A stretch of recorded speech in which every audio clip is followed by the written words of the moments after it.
y Andrés. ¿Me escuchás ahora? Sí, pero empezamos, no sé por qué, pero está ya el broadcast empezó, entonces en este momento todo el mundo nos puede escucharnos. No sé por ¿Y cómo, qué. cómo salgo? No, no puedes, no tienes que salir, no tienen que tocar nada. La única cosa, y si podemos hacer también las pruebas, si todo el mundo nos escucha. Ah, ok. No, no, no hay problema, no estamos haciendo nada de mal. No, a ver si hay...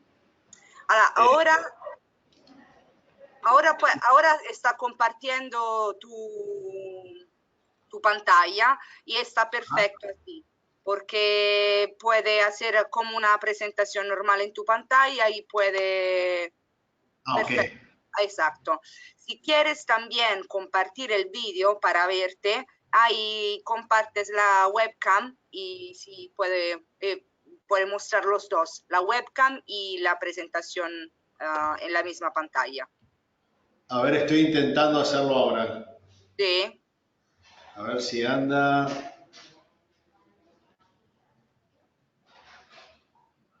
ya, perfecto, te veo, Ok. listo, No, perfecto. y ahí sale el webcam de la cama, de la computadora. Habíamos conectado también el otro para que tenga mejor calidad, pero no está. No, no, perfecto, pero creo que la calidad está buena, te Ah, ok. veo. Y perfecto, vamos a esperar entonces todo marcha y vamos a esperar 10 minutos y te corto un rato el micrófono y te voy a llamar a un minutico antes de las 4, ¿vale? Listo. Gracias. Gracias.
Andrés.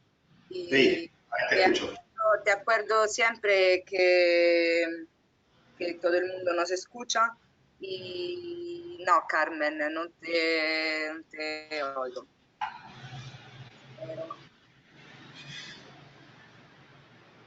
Esperamos un rato porque Carmen tiene un problema de conexión.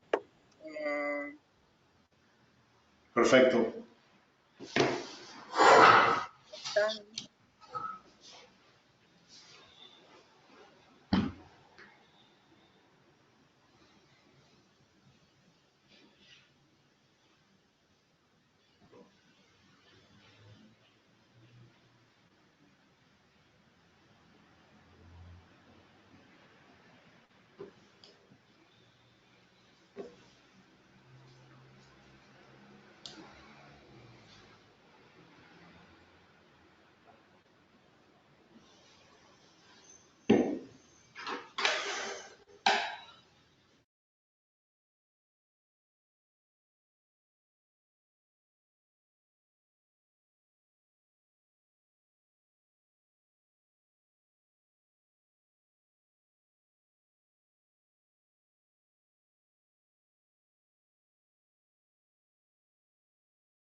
Y buenas tardes, perdón a todo el mundo, pero tenemos un problema técnico con la moderadora, entonces sí empezamos en 2 minutos. Gracias.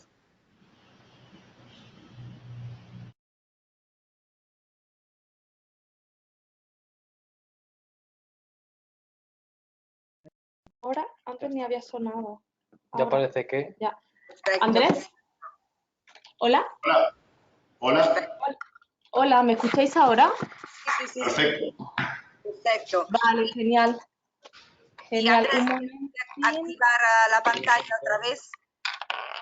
Sí. No, yo se escucho muy bajito, pero se escucho. Quizás. A ver. A lo mejor con los cascos mejor. Yo te escucho muy bien, Carmen. Ay, ahora genial. ¿Sí? Ya. ¿Me escucháis? Perfectamente. Guay, muy bien. Ay. Y vale, creo que podemos empezar. Y a Sí. Carmen la palabra. Gracias. Gracias, Alesia. Hola, Andrés. ¿Qué tal? Bien, bien. Bueno, bienvenidos a la 10ª sesión en español del ciclo formativo de Bridging the Gap. Mi nombre es Carmen Serrano y soy técnico de comunicación del proyecto, que esta tarde voy a estar acompañándoos en la moderación de esta sesión. En primer lugar, quiero recordaros que esta sesión está siendo subtitulada en directo y en el cuadro de chat os voy a dejar el enlace a los subtítulos. Para acceder a ellos simplemente tenéis que copiarlos y pegarlos en un navegador y os saldrá automáticamente la transcripción en directo. Y bueno, antes de comenzar la sesión, permitidme que comente brevemente qué es Bridging the Gap, para quienes aún no conozcan el proyecto. Bridging the Gap es un proyecto financiado por la Unión Europea cuyo objetivo es contribuir a la inclusión socioeconómica, la igualdad y la no discriminación de las personas con discapacidad en países de renta media y baja. Concretamente, el proyecto apoya acciones específicas en Burkina Faso, Ecuador, Etiopía, Paraguay y Sudán. Este proyecto tiene como objetivo general transversalizar el tema de discapacidad en la cooperación internacional. Y una de las herramientas que está empleando para ello es este ciclo de formación sobre discapacidad y desarrollo, que se realiza en el marco de la estrategia de gestión del conocimiento del proyecto. Este ciclo formativo consta de 12 módulos online impartidos por expertos en las materias tratadas, seleccionados previamente por Bridging the Gap. Cada seminario se realiza en inglés, francés y en español en sesiones separadas. Estas sesiones están preparadas para ser interactivas y fáciles de compartir, de manera que el conocimiento generado se pueda replicar fácilmente.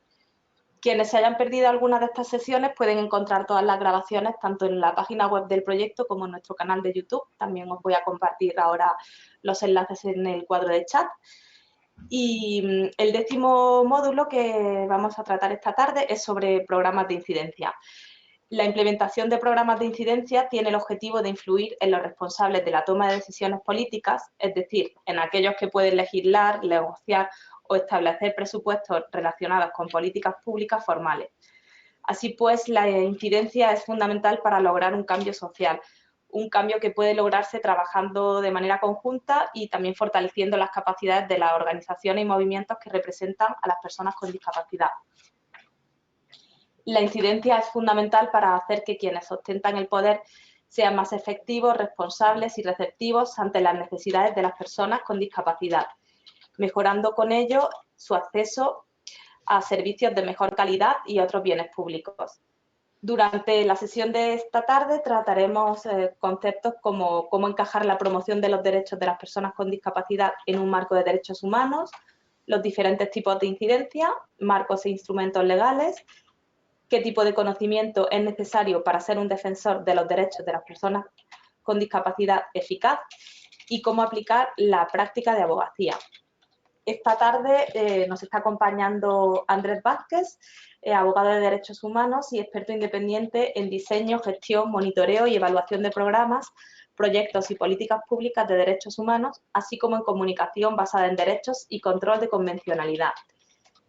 Andrés, a lo largo de sus más de 20 años de trayectoria profesional, ha trabajado para organizaciones como Amnistía Internacional, la Organización Internacional Derecho para el Desarrollo, la Corte Suprema de Justicia de Paraguay, UNICEF y la Agencia Española de Cooperación Internacional para el Desarrollo, entre otras.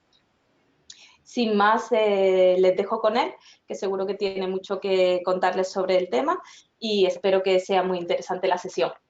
Buenas tardes, Andrés. Bueno, muchas gracias, Carmen.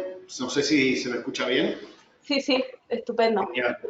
Vale, bueno, muchas gracias a todos y todas. Un poco la idea de la presentación de hoy es una presentación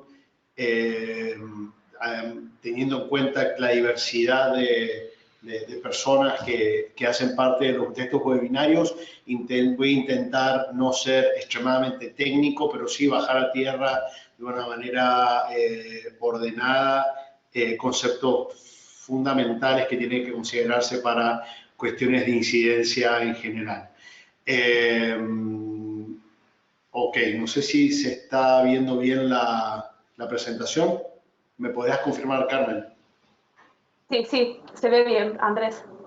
Ok, entonces, ustedes van a encontrar el uso de la palabra incidencia. Bueno, Carmen un poco nos adelantó qué es, qué entendemos por incidencia.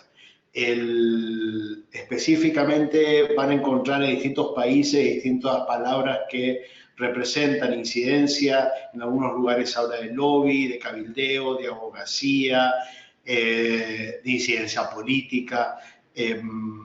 Básicamente en todas las palabras son exactamente lo mismo. Dicho esto, vamos a ver un poco, a ver si esto, estoy tratando de hacer que funcione. Ok. Bueno, como les adelantaba Carmen, lo que vamos a intentar es tratar de representar el vínculo entre promoción de derechos de las personas con discapacidad y derechos humanos, a visibilizar algunas de las formas distintas que hay de incidencia. Voy a intentar no aburrir, pero hablar claramente de cuál es el marco legal internacional, en particular qué se entiende por la palabra convencionalidad y de qué manera la convencionalidad puede usarse como un eje muy útil en materia de incidencia a nivel local. Vamos a hablar un poco de cuáles son los requerimientos, si existen realmente o no requerimientos para poder hacer incidencia y cómo hacer formalmente esta abogacía, esta incidencia, este lobby, este cabildeo. Primero, quiero hablarles del marco, de este marco convencional. ¿Qué se entiende por un marco convencional? Básicamente, la palabra intenta reflejarlo. Cuando hablamos de convencionalidad nos estamos refiriendo a una convención internacional, a una norma internacional, a un tratado internacional, que va a marcar específicamente los elementos que tenemos que tener en cuenta. ¿Qué quiere decir entonces esto? Es que si vamos a trabajar derechos de las personas con discapacidad, por ejemplo, en este caso, y hay una convención internacional, tenemos que establecer y mirar hacia esa convención y tratar de asegurar que esa convención no guía. Las convenciones internacionales en los países que ratifican un tratado internacional o una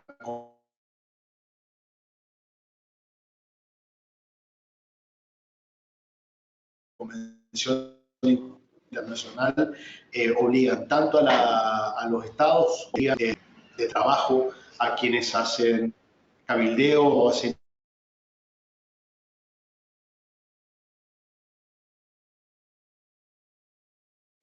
Perdona, Andrés. Dicho esto, Andrés, quiero explicar un poco cómo llegamos a la actualidad y de qué manera fue evolucionando el derecho. Sí. Andrés, disculpa, se ha ido un poco la voz, no sé si es por la conexión de internet o qué, pero se te ha escuchado entrecortado. Perdón. ¿Hola? Ok, ¿ahora me escuchan? Sí, ahora bien. Es que se ha cortado un par de veces. ¿Ahí me escuchas bien? Sí, ahora sí. Perdón.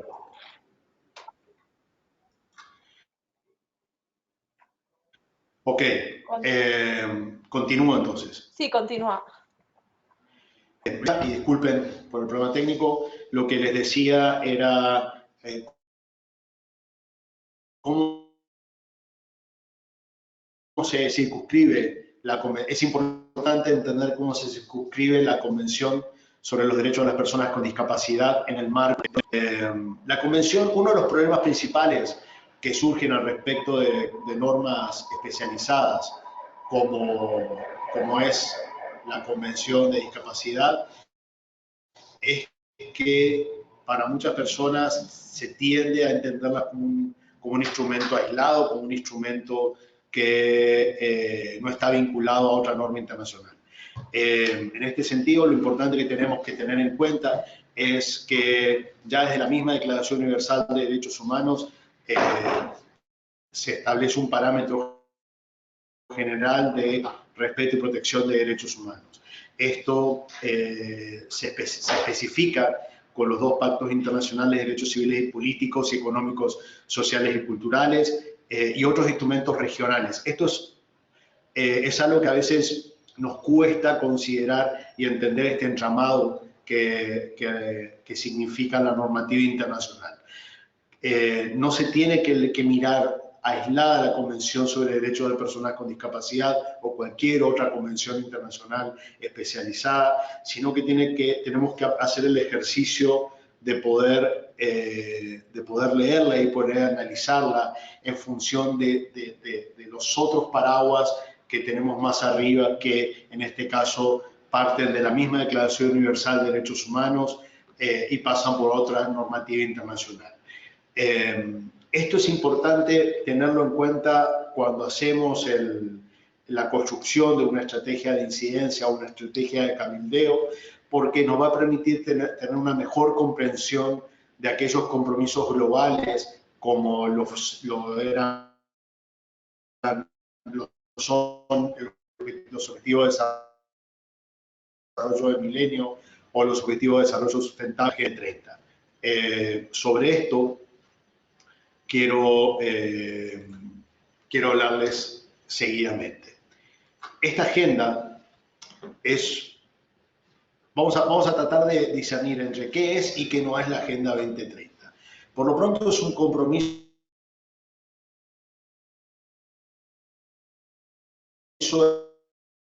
de política internacional global. ¿Qué significa esto? Que las naciones en parte de Naciones Unidas se han comprometido políticamente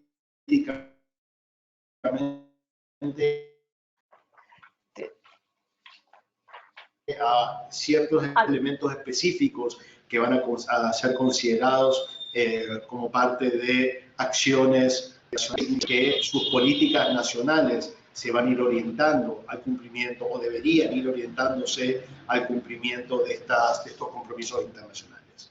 Lo segundo importante a tener en cuenta respecto de la Agenda 2030 es que por primera vez en un compromiso global en materia de discapacidad se incorpora de forma taxativa la mención a personas con discapacidad. Generalmente había otros grupos que se mencionaban en compromisos anteriores, como el tema de mujer, como el tema de niñez, en su especificidad, pero es la primera vez que se incorpora también a personas en estos compromisos globales, lo que hace que sea más evidente su relación con el compromiso que hace cada uno de los estados para poder alinear su normativa internacional a la normativa internacional. Lo tercero que es especialmente importante a tener en cuenta es que va a establecer criterios de interpretación y de guía para implementación de estas normas. Va a hablar, por ejemplo, formalmente de vulnerabilidad, habla específicamente de cuestiones que tienen que ver con lucha contra la pobreza, con grupos específicos como las personas, como la niñez y la juventud, y va a establecer elementos que para la construcción de alianzas o de acciones de incidencia, de cabildeo, son fundamentalmente importantes porque nos permiten a nosotros ver, por ejemplo, en el caso de personas con discapacidad, visibilizar el hecho de que hay un alto porcentaje, de acuerdo a los datos disponibles en este momento, hay un alto porcentaje que llega casi al 80% de personas con discapacidad que pertenecen a estos grupos, que viven en pobreza, que son particularmente jóvenes y que se encuentran en situación de vulnerabilidad por diferentes razones a la transversalidad de ser una persona con discapacidad. Y el cuarto punto que es relevante a tener en cuenta en la Agenda 2030, desde mi punto de vista, es la creación de elementos y mecanismos específicos de seguimiento y verificación de los cumplimientos. Entonces, ¿qué quiere decir esto? Que para nosotros es importante, para quien hace incidencia, es importante identificar claramente cuáles son estos mecanismos para hacer seguimiento y para poder verificar los cumplimientos, porque son la herramienta fundamental que nos permite asegurarnos que el Estado vaya por el camino correcto para alcanzar ese compromiso. ¿Qué no es la Agenda 2030? Es importante entender una cosa. Muchas personas que no están vinculadas con el trabajo de derecho y con el trabajo convencional, les parece a veces como que una vez que se ratifica un convenio internacional, está esa creencia que automáticamente va a cambiar todo, ¿no? Justamente eso lamentablemente no es así. No todos los países hacen un análisis a fondo sobre qué significa cada una de las ratificaciones que se comprometen los países, ni tampoco hacer un plan progresivo de implementación, por lo menos no a priori. Este tipo de agendas, como la Agenda 2030, como los Objetivos de Desarrollo Sustentable o Sostenibles, y los Objetivos de Desarrollo del Milenio, como otros compromisos regionales o internacionales, lo que hacen es ponen acuerdos mínimos que deben ser seguidos.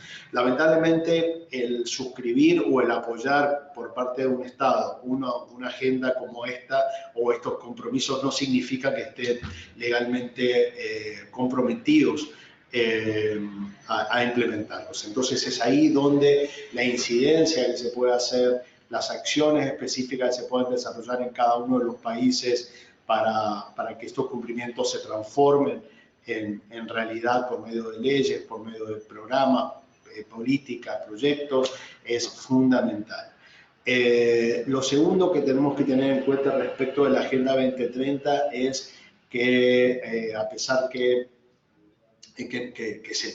se trabaja y se cuenta con números globales, no tenemos exactamente números y en particular de personas con discapacidad asegurados al respecto de una línea de base por país que nos permita tomar una referencia. Esto, a pesar de que hay uno de los artículos de la Convención, el artículo 31, habla específicamente del compromiso que tienen los estados en generar información para toma de decisiones basadas en evidencia, no necesariamente todos los países tienen la posibilidad de generar esta información. Entonces, partimos de números que son globales, partimos de conocimiento de datos, mejor dicho, que probablemente a veces son regionales, y el tema del dato no es menor porque justamente en la discusión política, en la negociación política, para que sea más precisa, requiere tener datos. Ya vamos a hablar respecto a eso.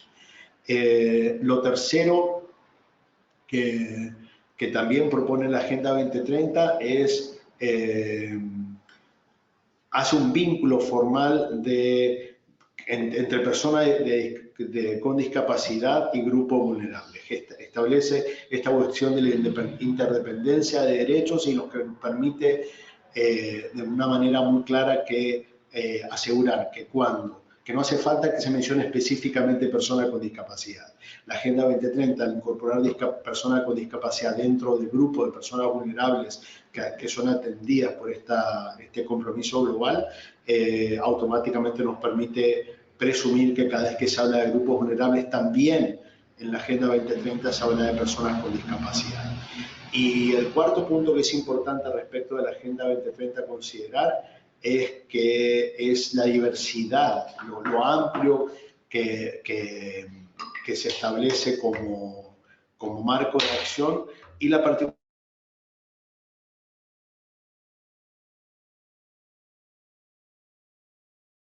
particularidad en cuanto a educación, empleo, y los más importantes cuando se está trabajando en materia de generar una estrategia de incidencia es la generación de datos para toma de decisiones basadas en evidencia.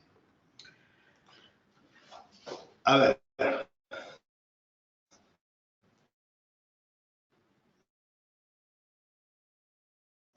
Vamos ahora a tratar de informar y la de derechos de personas con discapacidad, que es un poco el marco normativo específico que la actividad de incidencia relativa con personas con discapacidad. El vínculo nos permite identificar este vínculo, usar los canales que nos propone la Agenda 2030 para alcanzar esos objetivos.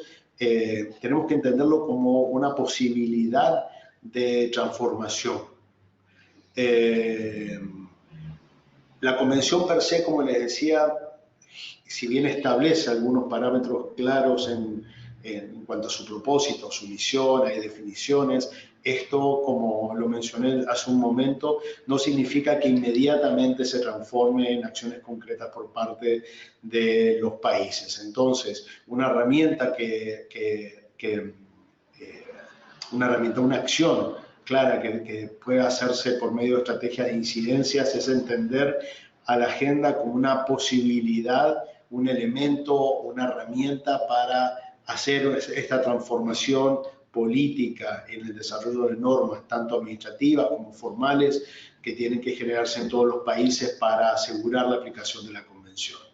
En estos procesos es importante que se asegure la articulación tanto de personas que hacen incidencia como organizaciones de sociedad civil que trabajan la temática de discapacidad, como en nuestra particularidad de personas con discapacidad para poder trabajar con las personas tomadoras de decisión. Y un elemento que es fundamental para tener en cuenta en la aplicación de la Convención junto a la Agenda 2030 es que se tiene que uno de los elementos que a veces se deja como de lado y se trabaja específicamente en la cuestión política es ir desarrollando indicadores de cumplimiento, ir trabajando en la generación de mecanismos de monitoreo que permitan la rendición de cuentas de manera constante. ¿Esto qué quiere decir? Cuando estamos trabajando, haciendo incidencia en política pública, en la creación de leyes, no solamente tenemos que quedarnos con que se llegue a publicar un texto legal y normativo, sino que también tener claros cuáles son los mecanismos de rendición de cuentas para que esa normativa se pueda aplicar. Entonces, ¿qué se entiende por incidencia? La incidencia, lo que vamos a tomar nosotros en cuenta para entender que esa incidencia es trabajar concretamente en la creación de procesos de influencia en políticas públicas y sociales. Esto es importante tener en cuenta que no estamos hablando solamente de hacer una ley, ¿sí? ¿Qué quiere entonces? ¿Cómo influimos en una política pública? Podemos hacer, en muchos países los mecanismos de ratificación requieren que el texto de la Convención Internacional se incorpore por medio de una ley dentro del sistema legal vigente. Para muchas personas está la creencia, vuelvo a repetir, de que esta simple inclusión del texto convencional en la ley, como ley dentro del sistema legal vigente en cada uno de los países pareciera ser va a generar un montón de otros procesos. Lamentablemente esto no es así, debería serlo, pero los procesos de incidencia son los procesos en donde se influye en la creación de política pública que haga propia la implementación real y efectiva de esta norma internacional y obviamente de políticas sociales que generen el cambio que es necesario para poder hacerle seguimiento y la veeduría necesaria y cumplimiento de esa norma. Entonces, ¿pero cómo hacer incidencia? ¿Qué es incidencia en la práctica? Hay algunos elementos que voy a presentarles inmediatamente respecto de qué es incidencia, que creo que tienen que básicamente lo estoy generando para abrir una discusión. Lo primero, lo importante de la incidencia cuando estamos trabajando con grupos en situación de vulnerabilidad es la incidencia no es solamente un trabajo técnico. ¿Sí? Esto es importante tener en cuenta. No se requiere necesariamente tener un título no existe el título de incidencia, aunque sí hay marketing, hay especializaciones de cómo hacer vocería, cómo hacer cuestiones de comunicación política, sociología, etcétera, políticas públicas, pero es importantísimo cuando se está trabajando en cualquier desarrollo o una estrategia de incidencia, en trabajar con las personas, en escuchar a las personas que son beneficiarias de esa política pública que se quiere promover, que se quiere generar, que se quiere fortalecer o que se quiere cambiar. ¿Sí? Entonces, la valoración de la experiencia de las personas para mí es uno de los elementos fundamentales para poder comenzar a trabajar incidencia. Lo segundo es, una vez que se valora ese conocimiento, no es escuchar solamente a la gente, y en particular con las personas con discapacidades, lo que se aprende, lo que estamos aprendiendo desde que existe la convención y se generan un montón de procesos en varios países del mundo, es que lo más importante es construir el conocimiento, construir la ley, construir la norma, o las políticas públicas desde la vivencia personal. O sea, la experiencia propia de las personas es fundamental que se incorpore en el relato, es fundamental que se incorpore en los procesos de toma de decisiones. Hay veces que hay una tentación de quedarse en lo técnico y quizás hace falta a veces pensar en procesos que pueden llegar a ser mucho más largos, de manera tal que la evidencia personal se pueda incorporar de la manera correcta. Lo tercero, perdón, es generar una participación real y equitativa. Uno de los principios, como todos y todas saben, específicos que tiene la Convención es el de nada de nosotros sin nosotros. El principio fundamental que tienen las metas 2030 es el no dejar a nadie detrás. Bueno, esto tenemos que asegurarnos que sea así, ¿sí? Que la participación sea real, que sea equitativa, y esto quizás hay algo que a veces desde lo técnico, ¿no? Que cuesta mucho considerar, es el tema de los tiempos, ¿no? Quizá trabajar con ciertos grupos requiere de más tiempo de preparación, de más tiempo de análisis. Bueno, tenemos que asegurar esos tiempos, tenemos que hacer que se dé cuenta la clase política y las instancias de toma de decisión también, de que esos tiempos son importantes, asegurarlos para asegurar la participación en forma real y equitativa. La cuarta recomendación para esto de cómo hacer incidencia es asegurar un equilibrio entre lo técnico y lo político. ¿A qué me refiero? Muchas veces de las organizaciones de sociedad civil o de las instancias de cooperación, como el espacio que me toca a mí en este momento, tenemos una agenda política, hay tiempos de cumplimiento de planes, de programas, de agendas, pero es importante también tener en cuenta que tiene que haber un equilibrio entre la calidad técnica y el tiempo político que se tiene que buscar en forma constante. No es conseguir quizá una ley por conseguirla y después ver qué pasa. Toda ley requiere un presupuesto, requiere de un proceso pensado, de aplicación real, que muchas veces no se tiene en cuenta. Entonces, a veces es importante es mucho más importante tener normativas que vayan aplicándose de manera progresiva, o con indicadores a corto, mediano y largo plazo de cumplimiento, antes de tener una ley que puede ser perfecta y que uno espera que se va a implementar en forma inmediata, pero que técnicamente no tiene la posibilidad de hacerlo y queda en saco roto y genera más que nada frustración, ¿no? del ámbito social o de los beneficiarios y beneficiarias de esa norma. Y como último punto de recomendación en cuanto a cómo hacer incidencia, cómo preparar incidencia, asegurarse de que siempre se generen datos y se documenten procesos. Esto es fundamentalmente importante por varios motivos. Primero, porque los procesos de incidencia no son inmediatos, a veces llega años, puede llevar generaciones un proceso de incidencia, y entonces es muy importante tener documentado qué pasos se fueron dando y cómo se fueron generando cómo se fue dando el proceso, de manera tal de que se pueda aprender del mismo y no cometer errores o corregir los que se quieran corregir. ¿Qué es incidencia? Y con esto ya voy terminando y quiero dejar un tiempo para que podamos reflexionar o podamos responder preguntas quizá más técnicas. Incidencia es todo. O sea, esto es importante también considerarlo en forma clara, ¿no? O sea, incidencia, hoy podemos estar haciendo incidencia desde participación en cuestiones que tienen que ver con cuestiones de internet, podemos hacer incidencia con políticos, podemos incidencia también es comunicación.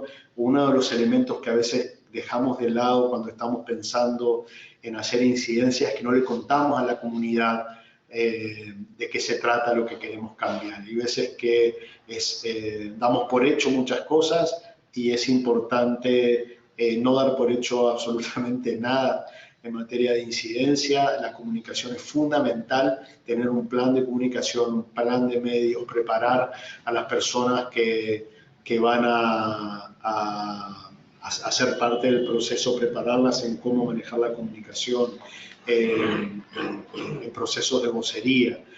Son elementos que son claves como para poder implementar cualquier proceso de incidencia y que muchas veces no se tienen en cuenta. Pero Carmen y compañeros y compañeras, quisiera dejar aquí para poder aprovechar más las preguntas que puedan tener. Muchas gracias, Andrés. Pues ahora, si alguien quiere hacer alguna pregunta, tengo aquí ya la primera, que es de Fátima Morinigo, que bueno, lo que comenta es que quiere recibir los enlaces de las sesiones. Y tengo un par de manos levantadas de los asistentes. Si alguien quiere hablar. Henry. A ver, un momentito. Tendría que abrir el micro. Hola, Henry Mejía. Te escucho, Carmen. Hola, sí.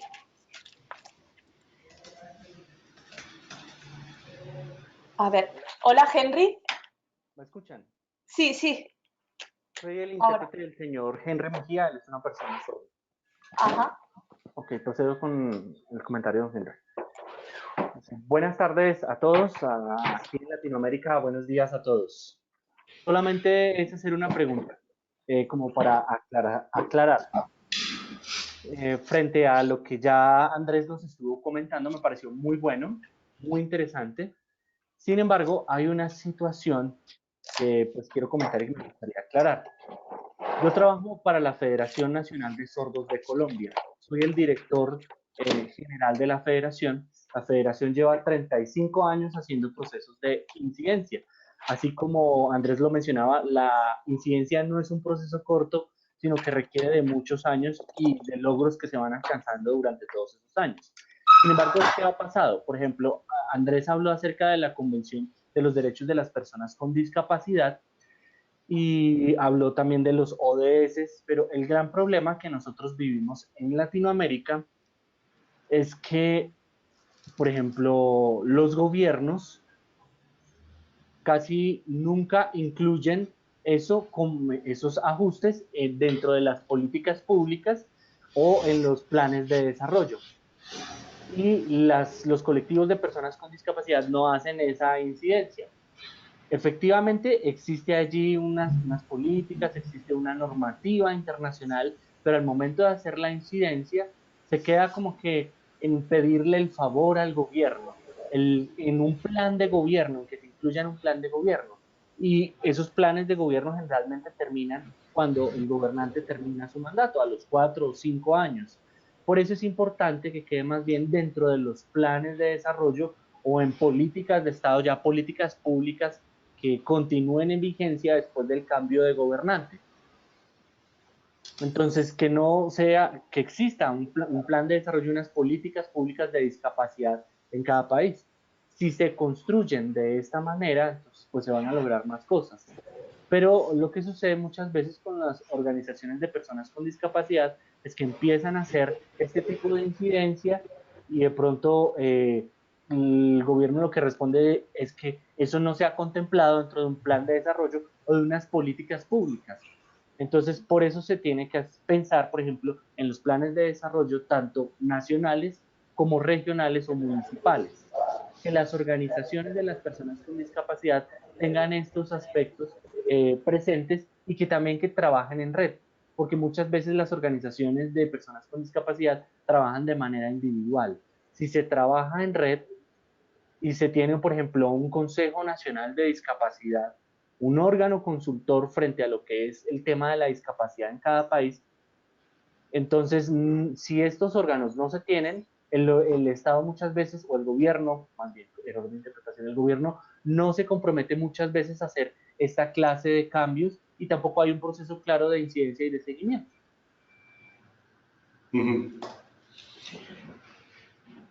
Gracias, Henry. Muy interesante tu planteo. Yo creo que hay algo obviamente estoy totalmente de acuerdo con lo que planteas, ¿no? Yo creo que hay una cuestión que tenemos que reflexionar cuando trabajamos especialmente incidencia convencional en materia de discapacidad, que más allá de la efectividad real que podamos tener o la cuestión de cómo nos preparamos para hacer frente. En algunos países es más fácil trabajar como federación, en otros países todavía las organizaciones están generando algún tipo de espacio de encuentro, pero por sobre todas las cosas yo creo que lo más importante de lo que vos señalabas tiene que ver con este cambio de chip que tenemos que hacer. Tenemos que trabajar mucho con las clases políticas, ¿no? El cambio de chip del asistencialismo a la garantía de derechos. Está como muy metido todavía en la cabeza de de las distintas clases políticas de toda la región, puedo permitirme decir. Es como muy reciente la mirada exclusivamente puesta en la asistencia, en la rehabilitación, y yo creo que uno de los desafíos más importantes que tiene el trabajo de incidencia tiene que ver en instalar una agenda de garantía de derechos. ¿Sí? No sé, ese punto para mí es fundamental de esto. Por eso hablaba mucho esto de la vivencia personal, por eso hablaba mucho del bajar del...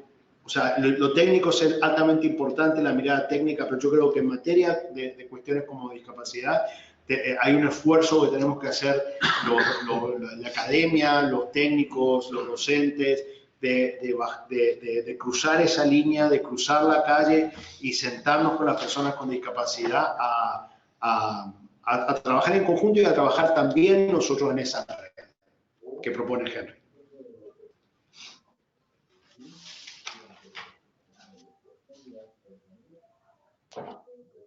¿Has respondido a tu pregunta, Henry? Sí. Sí, Vale. es correcto. Muy correcto. bien, pues pasamos a la siguiente. Es muy importante que podamos, perdóname, Carmen, es muy importante que podamos continuar trabajando, sobre todo en la región de Latinoamérica, en establecer ese enfoque de derechos, de garantía de derechos, no un enfoque asistencialista donde se entregan muchas veces ayudas técnicas, se entregan audífonos para las personas sordas, se entregan de pronto plantillas de braille para las personas ciegas, no, que se hable de una garantía de derechos, de una accesibilidad a servicios públicos y a muchos otros aspectos sociales. En eso es en lo que debemos trabajar. Sí. Genial. Carmen, acá Fernando tiene una pregunta. Vale, adelante. Sí. Hola, buenos días desde Paraguay. Mi nombre es Fernando Rey. Como coordinador general de la Cooperación Española aquí en Paraguay, tengo el privilegio de estar aquí con el teacher. Entonces, aunque me he perdido parte de las 10 webinars, pero nunca es tarde si la dicha es buena. Entonces, yo tenía varios temas de los que hablar, 5 temas, pero voy a centrarme en uno. Quería hablar de presupuestos, de acceso al empleo, de los papeles de los parlamentos en los temas de derechos de las personas con discapacidad, el papel de las entidades locales, pero me voy a centrar en una sola pregunta, y es, cuando hemos hablado de incidencia sobre políticas públicas, en el caso de Paraguay, recientemente se ha declarado en emergencia a las personas con discapacidad, que es la primera vez que yo lo veo en los 25 años que llevo en cooperación. Quería preguntarle al profesor qué ha significado esa declaratoria de emergencia, porque esa es una apuesta muy clara de decir, voy a atender mediante mi legislación este problema de no garantía de derechos. Y para terminar, decir que el enfoque que ha dado el profesor en cuanto al enfoque de la Agenda 2030 me parece muy pertinente, porque es la agenda común que tenemos los 193 países que la hemos firmado, y entre ellos Paraguay y España. Gracias. Muchas gracias. Bien. Bien, a ver, para contestar a Fernando y poner un poco en perspectiva al resto de la gente que está escuchando, Paraguay acaba hace unos meses, el diciembre del año pasado, se declaró una ley de emergencia nacional que establece en situación de emergencia la cuestión de personas con discapacidad y en particular cuestiones que tienen que ver con empleo, con salud, con educación, entre otras. A ver, este tipo de normativa, yo hace un rato les mencionaba este desafío que tenemos en la región de hacer el cambio del chip del asistencialismo a la agenda de garantía de derechos, ¿no? Este tipo de normativas o declaraciones, por medio de una ley o por medio de una política de emergencia nacional o regional o puede ser incluso municipal, son importantes tenerlas en cuenta e inmediatamente accionar de manera tal de que no se quede en una cuestión meramente declarativa. Una declaración de emergencia como esta requiere asegurar la asignación presume la asignación de presupuestos, presume la asignación de más capacidad técnica, pero muchas veces eso no es posible, salvo que los mecanismos, sea cual fuere, formales o informales, que hacen veeduría, que hacen seguimiento, que hacen exigibilidad de la garantía de derechos, se activen. En el caso de Paraguay, Paraguay es el único país que tiene formalmente un Plan Nacional de Acción de Personas con Discapacidad, entonces esta ley de emergencia nos permite identificar por lo menos en esos ejes prioritarios que establece la ley de emergencia algún tipo de acción, o debería hacerlo, no lo está haciendo de una forma correcta probablemente, pero debería hacerlo. Tenemos un Consejo Nacional de Discapacidad, muchos países tienen consejos nacionales, regionales, departamentales, municipales también. Acá la cuestión es ver de qué manera esta ley de emergencia se transforma en acciones concretas. Entonces, hay un desafío importante en salir de lo declarativo, ¿sí? Y pasar a acciones. Entonces, es ahí donde son útiles estas leyes de emergencia, pero hay que tener mucho cuidado de que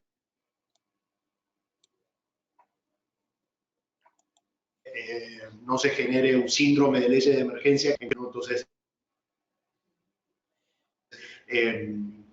hay veces que decimos en tal país ya se hizo tal cosa, vamos a hacerlo igual, ok, fantástico. Aquí en Paraguay tenemos algunos elementos por los cuales una ley de emergencia permite que esta ley exista y que pueda ser efectiva, porque evidentemente no se le daba la atención al grupo antes, la suficiente atención que ahora sí se le está empezando a dar en materia de política pública, pero no quiere decir que se utilice la herramienta de ley de emergencia como un mecanismo que necesariamente pueda ser útil en todos los países. No sé si respondí lo que preguntabas. Sí, gracias Andrés. Efectivamente, entiendo que una ley, como explicabas, por el mero hecho de su difusión, pues no se garantiza su aplicación. Y recientemente Paraguay, además de la ley de emergencia para personas con discapacidad, ha impulsado la ley de emergencia para los pueblos indígenas. Entiendo que si eso no va acompañado de presupuestos, de acciones concretas, pues efectivamente será una ley más que a lo mejor no se cumpla. Exacto, y ese es el desafío de donde no tenemos que caer, ¿no? De qué hacemos para mantenernos alertas, para que hay veces que es preferible una ley de emergencia pequeña, con muy pocos puntos, pero que podamos tener la certeza de que se cumplen, a tener algo muy declarativo e inmenso que no queda en nada. Gracias. Carmen. Sí, gracias Andrés y Fernando. Otra pregunta de Fátima Morenigo, que dice cómo se entregan las herramientas básicas necesarias en procesos de incidencia cuando las personas con discapacidad no tienen de partida los conocimientos sobre marcos legales, enfoque de derechos administrativos, etcétera, que se puedan dar en paralelo al proceso de incidencia. Ok. Gracias, Fátima, por tu pregunta. Mira, básicamente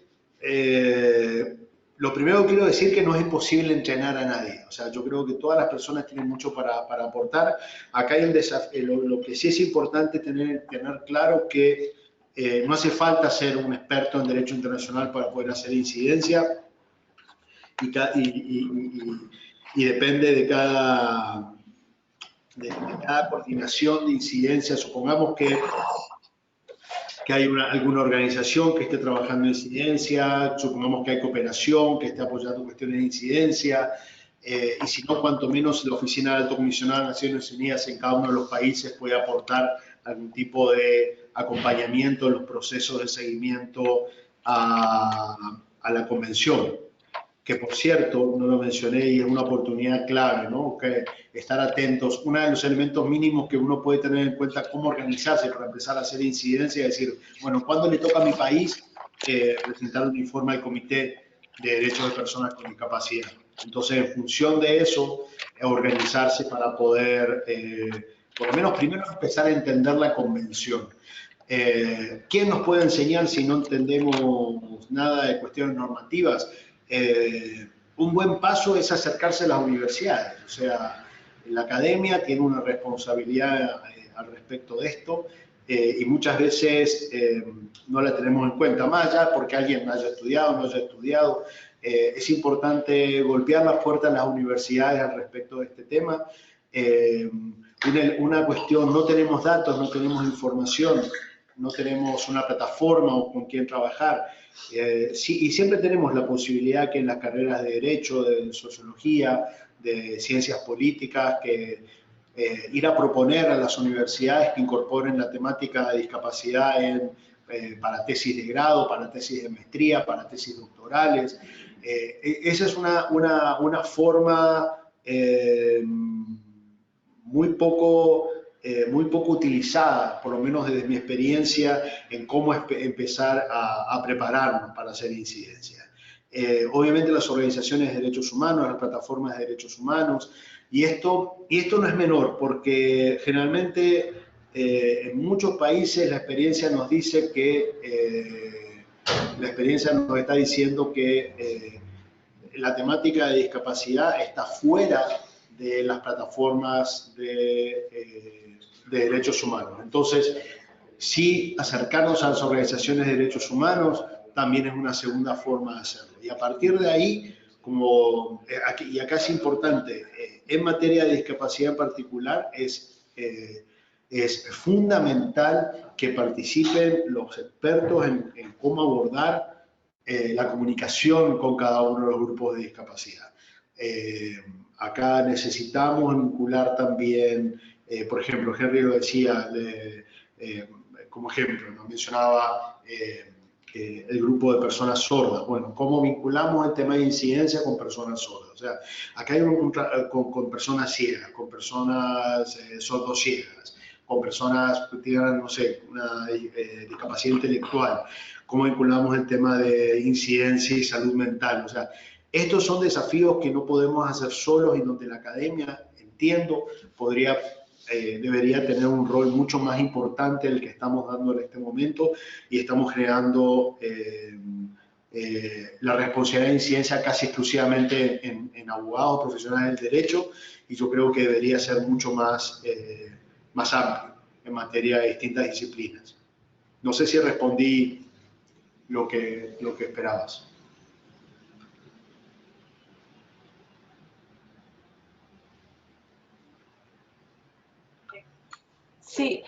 Sí, Andrés, lo que añade Fátima también es que sí, que incluso las personas con discapacidad y en sus organizaciones, el modelo de rehabilitación desde lo médico y la asistencia ha calado mucho y que aún dentro de estas organizaciones cuesta relacionarse desde un enfoque de derecho, que hay que seguir incidiendo en ese tema.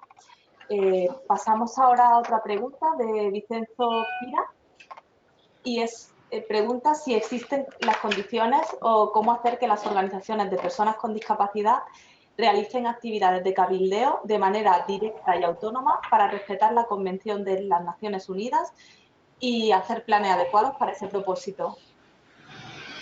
Ok, es muy interesante esto. Acá lo importante de tener en cuenta es que al igual que en otros grupos de situación de vulnerabilidad que tienen que hacer incidencia o que participan en procesos de incidencia, es dejar en claro que tienen que ser protagonistas de la cuestión de incidencia. O sea, yo creo que más que nada,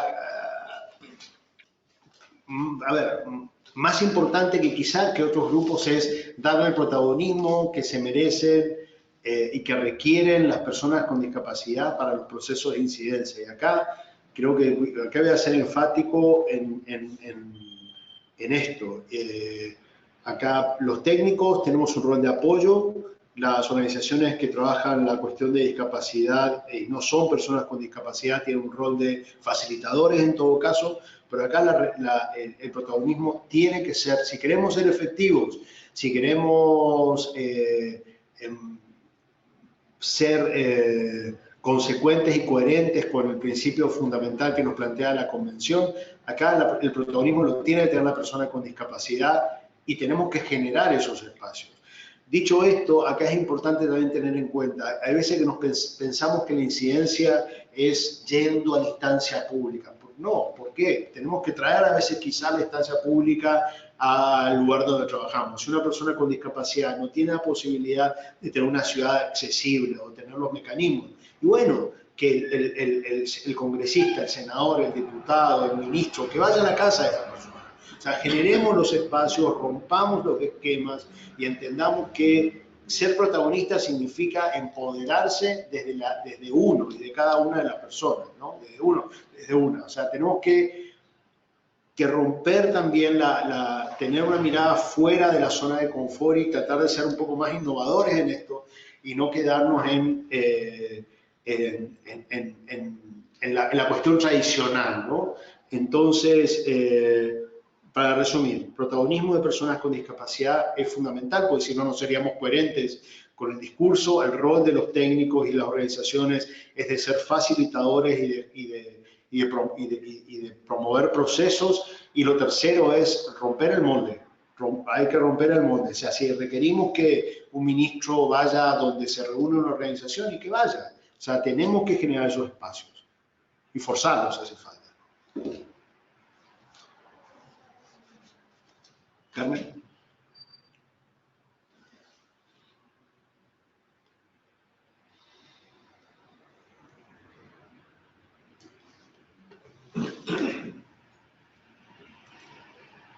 Yo aprovecho el silencio para saludar a mi paisana Carmen Serrano, que como yo somos de Priego de Córdoba y hago así una publicidad.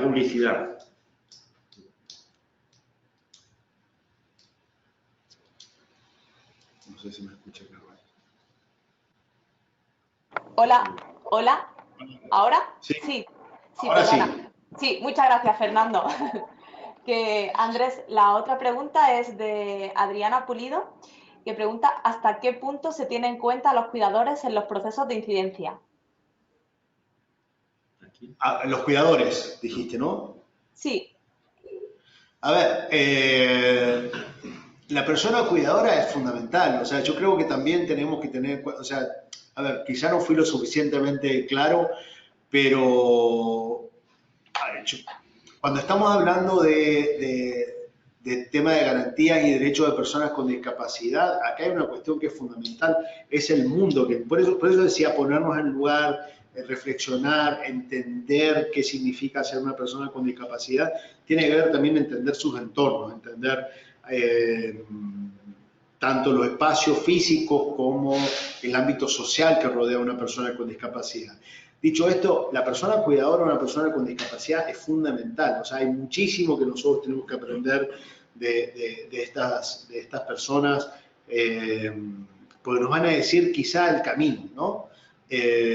Yo les decía hace un momento que la cuestión de la incidencia tiene muchísimo de comunicación. ¿Qué mejor para contarnos cómo comunicarnos y cómo establecer un lazo desde el respeto, desde la dignidad, con la persona con discapacidad, es de acercarnos, trabajar y dar un protagonismo que probablemente no se da a las personas cuidadoras en todo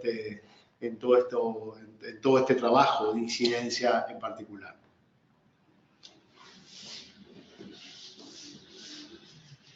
Sí, Gracias, Andrés.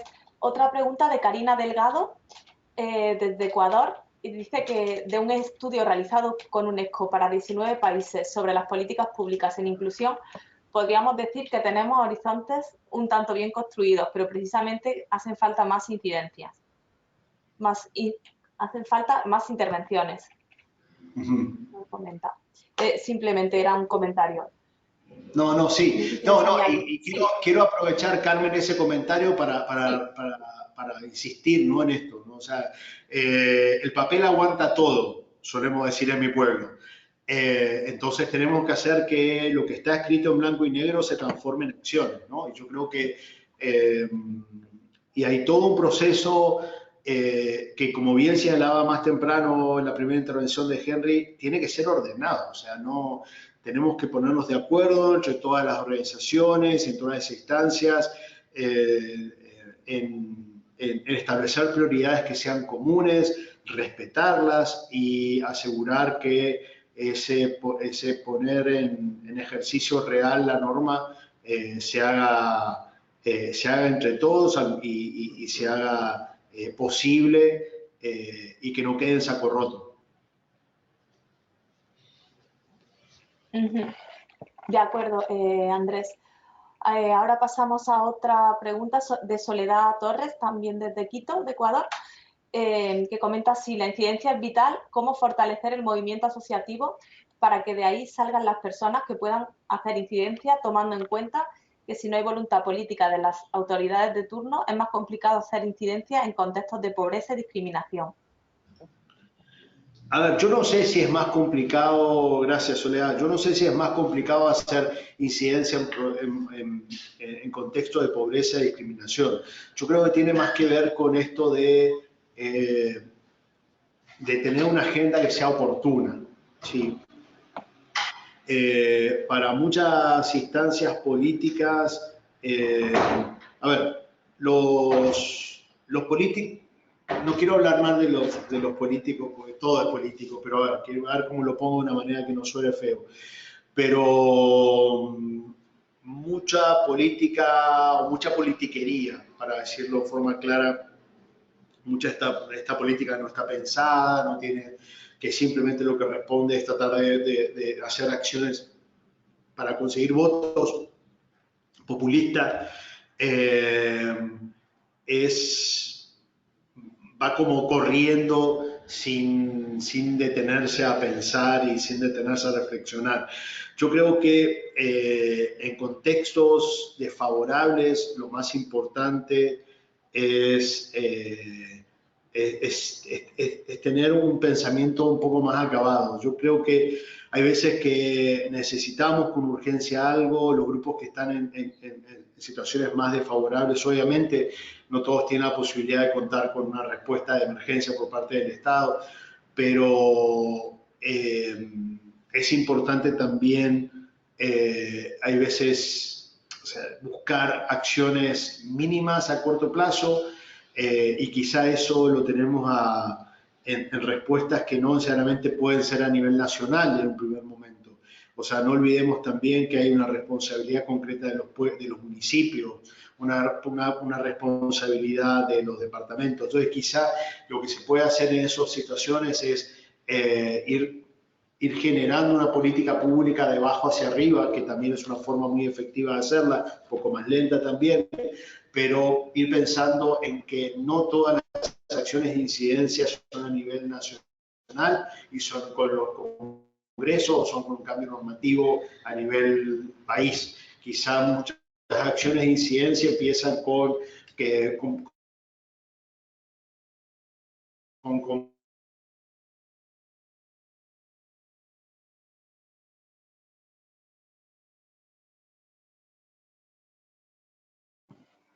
comprometer una respuesta entre vecinos y luego con el municipio y así ir subiendo. O sea, yo creo que tenemos que vuelvo y buscar formas. Sí, gracias Andrés. Se ha cortado un poco. No sé si final. ¿Hola? ¿Me escuchas? ¿Andrés? yo te escucho, Carmen. Solo creo que Andrés no te escucha. Andrés, no. Creo que tienes un problema de conexión. Sí. Le voy a escribir. Andrés. Disculpad un momento, a ver si podemos... Sí. Hola, Andrés, que se ha cortado la parte final de esta intervención, así que no sé si puedes repetirlo, quizás mejor si cortas la cámara para que vaya mejor la conexión. Perfecto. Sí. Sí, Si puedes repetir quité el la final, cámara porque... justamente para mejorar. Genial.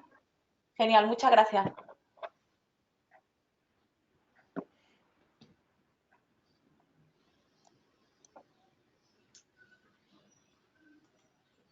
¿Hay alguna pregunta más? Sí, sí, Andrés. Otra pregunta de Vicenzo Pira, que dice ¿qué se puede hacer para garantizar que las personas con discapacidad se conviertan en protagonistas de la cooperación internacional y no simplemente en sujetos de asistencia? Ok, a ver, por lo pronto lo que se puede hacer es comenzar a acercarse, ¿no? Yo creo que hay que romper un poco también el miedo o dejar de pensar que uno tiene que esperar a que haya una convocatoria por parte de de una instancia de cooperación. Lo primero que creo que yo invito que todo el mundo haga es que comience a golpear las puertas de la cooperación y plantearles la agenda. O sea, no esperemos a que la agenda sea marcada por la cooperación, sino que acercarse a la cooperación. Por lo pronto, la Unión Europea y la Agencia Española de Cooperación son dos instancias que tienen la puerta abierta para este tipo de planteos, pero estoy seguro que hay muchas más. Gracias, Andrés. Otra pregunta de Marian Cortés. ¿Cuentan con experiencia de campañas de incidencia realmente creadas desde su diseño por personas con discapacidad? No sé si conoces tú alguna campaña y la que puedas poner de ejemplo. A ver, yo personalmente no recomendaría esto de, no recomendaría esto de presumir que los enlatados, ¿no? De que una campaña de un país pueda ser útil en otro lugar. Yo creo que las campañas más efectivas a veces son extremadamente simples, no solamente en materia de discapacidad, sino en materia de atención a cualquier grupo en situación de vulnerabilidad. Ejemplos hay muchísimos. Pero yo creo que lo más importante es buscar campañas que establezcan puentes, ¿no? En este caso, entre personas con distintos tipos de discapacidad y las personas con otros tipos de discapacidad o sin discapacidad, ¿no? Yo creo que lo que hay que buscar es las campañas efectivas son las que están basadas en el mecanismo de comunicación. Una campaña de incidencia tiene que ser un diálogo. Yo creo que partiendo de esa pauta o esa premisa es cuestión de establecer, bueno, qué buscar, ¿no? O cómo crearla. No sé si fui muy claro. Sí, Andrés, lo único que ya decía, si había conocimiento de algunas diseñadas por personas con discapacidad. Yo lo que tengo entendido específicamente es que, a ver, no conozco ninguna en particular diseñada por personas con discapacidad, pero yo lo que sí te puedo asegurar es que muchas de las que están funcionando, e incluso las que estamos haciendo aquí en Paraguay, por ejemplo, se está haciendo con participación de personas con discapacidad. Entonces, entiendo que en España hay muchas que también han participado personas con discapacidad o que se utilizan mecanismos de comunicación que son propios de personas con discapacidad, o por ejemplo, en el caso de personas sordas, el lenguaje de señas, etc. Pero ahora que escuché bien la pregunta, específicamente de personas con discapacidad o creadas por personas con discapacidad, desconozco, pero tiene que haber. Gracias, Andrés. También en línea con esta pregunta, una reflexión de Fátima Morinigo, que dice que que reflexiona sobre el hecho en sí de que las personas sordas desarrollen acciones en donde se vea de manera masiva el uso de la lengua de señas. En esta semana en la que estamos recordando la lengua de señas específicamente. Porque comenta que esta lengua es en sí un mecanismo de incidencia y a la vez de formación, educación, de quienes no conocen las lenguas de señas, por ejemplo. Totalmente de acuerdo. Yo creo que tenemos que hacer, es todo un aprendizaje que estamos haciendo todos, o sea, de cómo articular distintas formas de comunicación, poniendo subtítulos, lengua de señas, más imágenes, mejores imágenes, o sea, sí, es una reflexión importante. Yo creo que que vamos camino a una nueva forma de comunicar. Sí, así es, Andrés. Otra intervención es de Luis Montalbán, de República Dominicana, y comenta si hay experiencias exitosas en la incidencia a nivel de las comunidades, donde viven las personas con discapacidad y con el sector privado. Que si hay alguna experiencia de ese tipo, si la puedes compartir y reflexionar con todos nosotros. A ver, hay muchos ejemplos. Los ejemplos más comunes son ejemplos que hasta parecen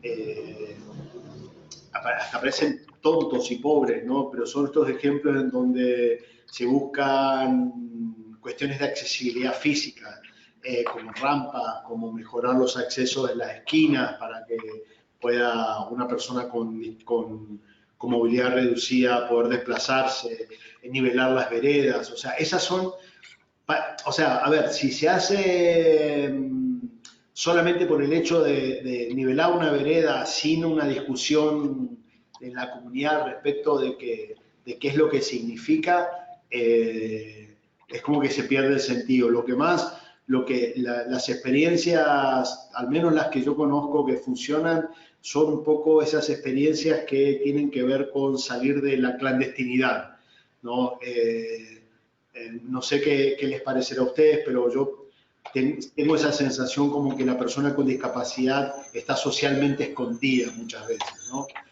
Quizás no es la intención de la persona con discapacidad, pero es como que en la realidad ocurre. Entonces, esto de poco a poco salir de esa clandestinidad y encontrarse con el vecino, encontrarse con la comunidad y explicarlo, las experiencias que yo conozco que han tenido este fondo que tiene mucho más que ver con lo social han sido altamente efectivas porque tienen un componente de réplica y de réplica social de impacto. Gracias, Andrés. Creo que quiere volver a hablar Henry. Henry.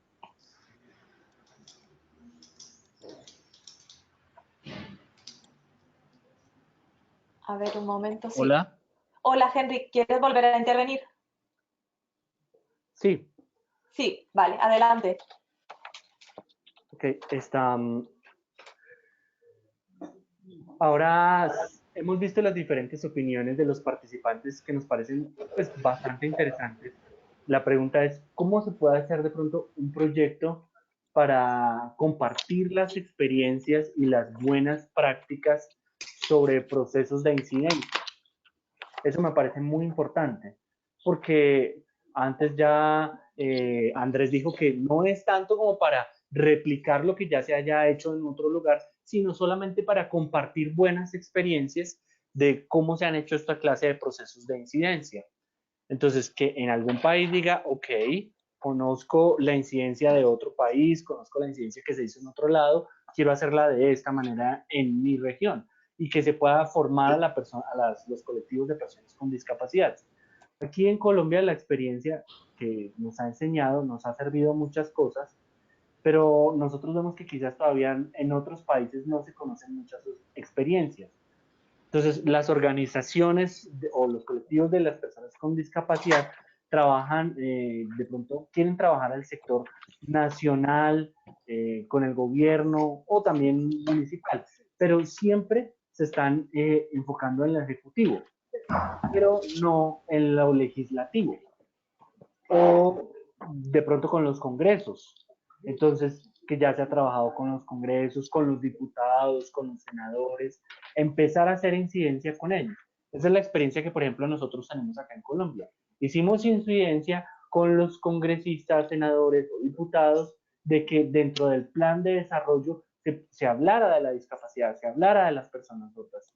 Si simplemente hacemos incidencia con el ejecutivo como que se le va a olvidar o no le va a interesar, no le va a convenir para su ejercicio.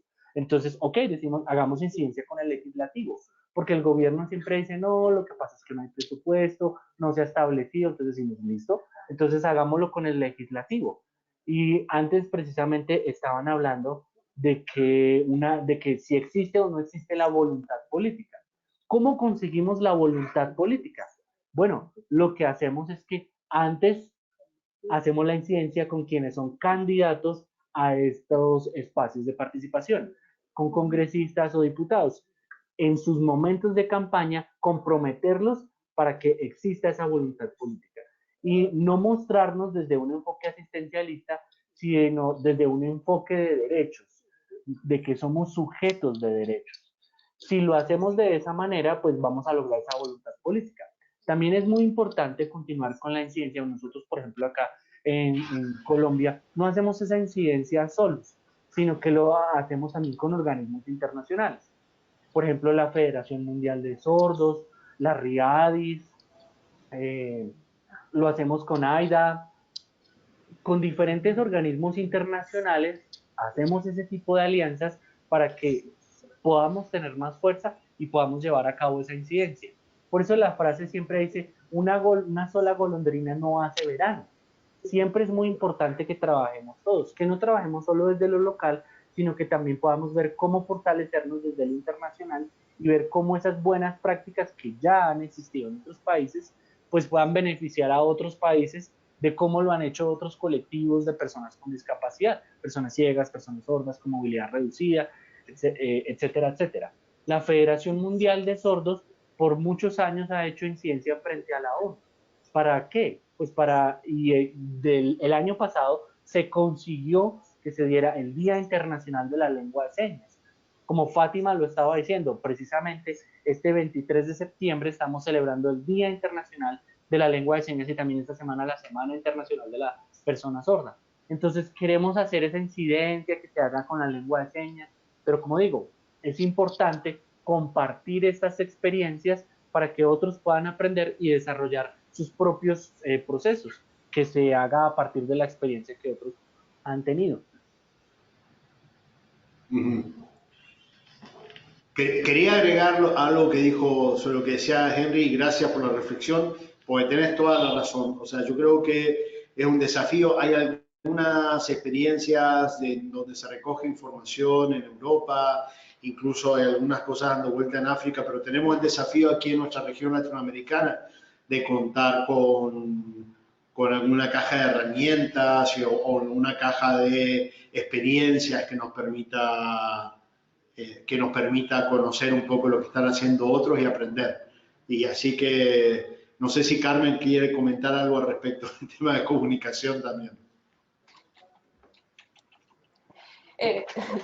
Bueno, de comunicación, simplemente añadir lo importante que es que esa comunicación llegue a todo el mundo y que se tengan en cuenta los distintos formatos accesibles que requiere cada persona en función de su discapacidad, pues para no dejarlas al margen de los temas que se estén tratando. Y bueno, y si queréis información sobre ese tema, bueno, hay miles de guías circulando por ahí, pero también en Bridging the Gap tenemos una guía sobre comunicación inclusiva y accesible a la que podéis acceder desde nuestra página web. Si queréis, luego os dejo el enlace también para que la consultéis.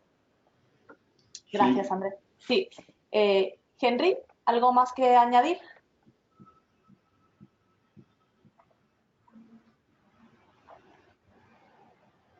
No, así está bien. Muchas gracias.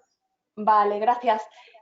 Tenemos otra pregunta también de Adriana Pulido, que le voy a abrir el micrófono para que intervenga.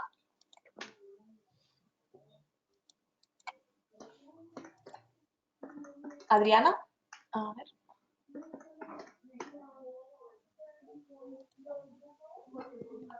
A ver, perdón, si puedo. Hola, Adriana. Hola, Sí, adelante. ¿cómo están? Qué pena, soy una persona ciega y estaba teniendo inconvenientes con la accesibilidad de la aplicación esta, pero ya.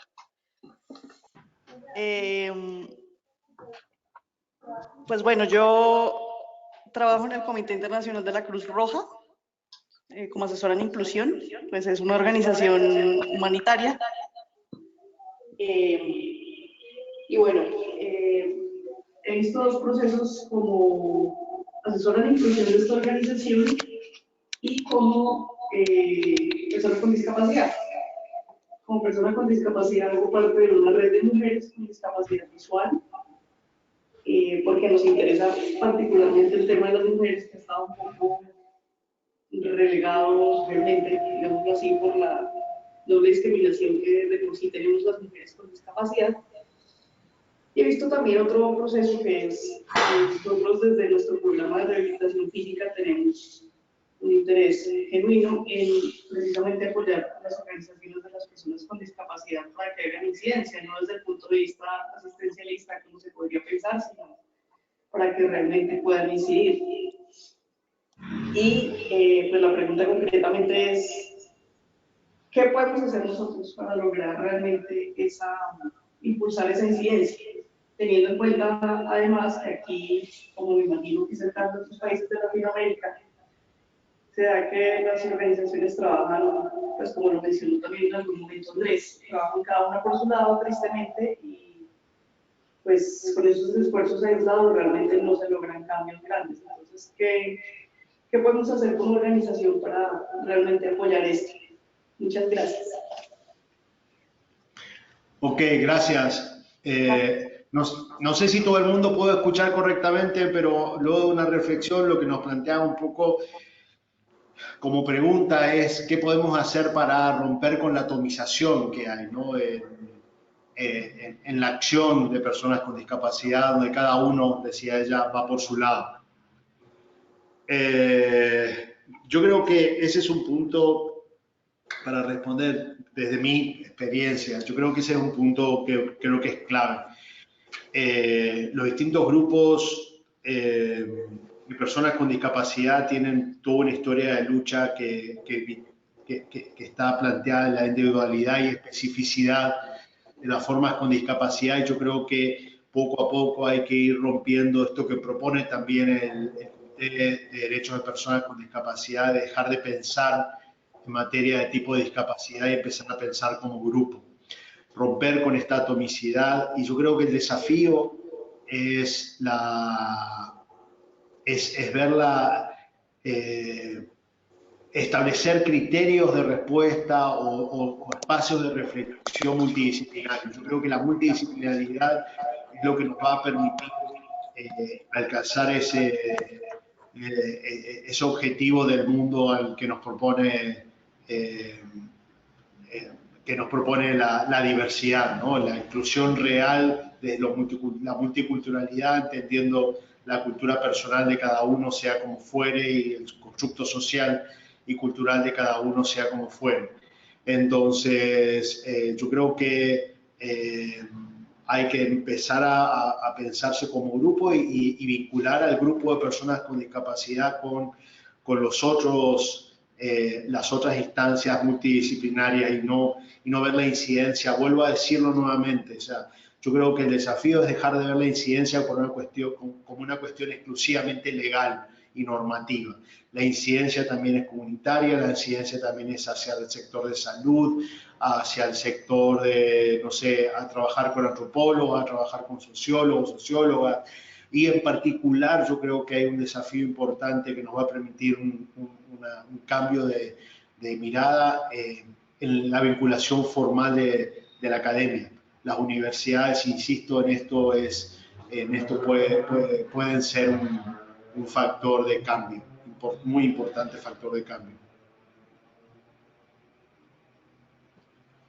Sí, gracias Andrés. Tengo un comentario de Fátima Morinigo que dice que tú mencionaste los mecanismos de seguimiento de la presentación del informe país en materia de cumplimiento de la Convención. El Simore en Paraguay fue una herramienta clave para la incidencia no solo en el lobby, en el legislativo, sino también en los espacios comunicacionales, ya que al ser una herramienta abierta a toda la ciudadanía y vinculada a la presentación de informes, permite la posibilidad de generar presiones cumpliendo compromisos y forma parte de la cartera de cooperación que ofrece Paraguay en materia de cooperación sur-sur o bilateral. Dice que lo comenta porque quizás sea una oportunidad para Henry. Sí, sí, gracias Fátima. El tema, herramientas como Simore, hay otros mecanismos también que se utilizan en otros países del mundo. El Simore, por suerte, es una herramienta mucho más interactiva y cada vez son más los países que están incorporándolo, adaptándolo a sus realidades, pero lo están incorporando. Para quien no lo conoce, simplemente es una página interactiva web en donde están todas las recomendaciones de todos los comités, y en el caso nuestro también las recomendaciones del sistema interamericano y las distintas instancias estatales responsables de estos compromisos van cargando qué están haciendo para cumplirlo, y también ahora se generó un espacio en donde la sociedad civil puede hacer veeduría. Dicho esto, yo creo que de eso se trata, ¿no? Asegurarnos que las recomendaciones que se hacen en los sistemas de protección a nivel regional, a nivel nacional también, o a nivel internacional, se cortó, Andrés, perdón. Las